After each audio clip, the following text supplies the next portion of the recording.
In this video, I'll guide you through how to send a Docusign link so you can quickly share documents that need to be signed without having to manage everything through email inside Docusign.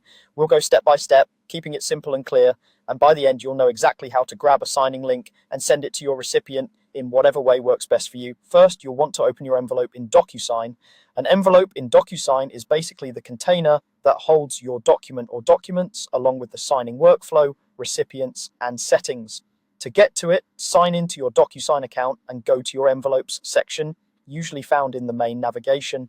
From there, locate the envelope that contains the document you want someone to sign. This might be in your drafts, in waiting for others, or in a sent folder, depending on where you are in the process. Once you see the envelope you need, click on it to open its details.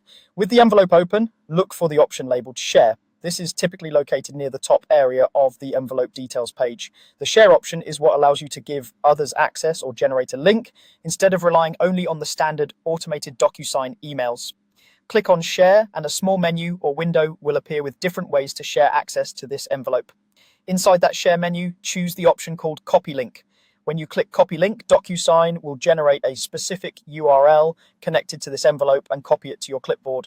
Think of this link as a direct doorway to the signing experience for the recipient. You won't see anything dramatic happen on screen, but behind the scenes, the full link is now ready for you to paste. If you want to double check, you can paste it into a blank document or a notepad just to confirm it's there.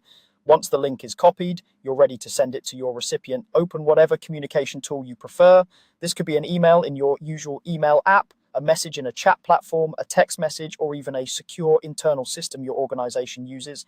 Paste the link into your message, add a short note explaining what the document is and that it's ready for signature, and then send it. It's a good idea to clearly mention any deadlines or important instructions in that message so the signer knows what to expect when they open the link. After you've sent the link, your recipient can click it, review the document, and complete the signing process through Docusign, just as if they had received the standard Docusign email notification. You'll still be able to track their progress from your Docusign account, including seeing when they've opened, viewed, and signed the document. That's all there is to it. You open your envelope in Docusign, click Share, select Copy Link, and then send that link to your recipient using your preferred communication method. Following these simple steps gives you more flexibility in how you share documents for signature while still keeping everything secure and trackable inside Docusign.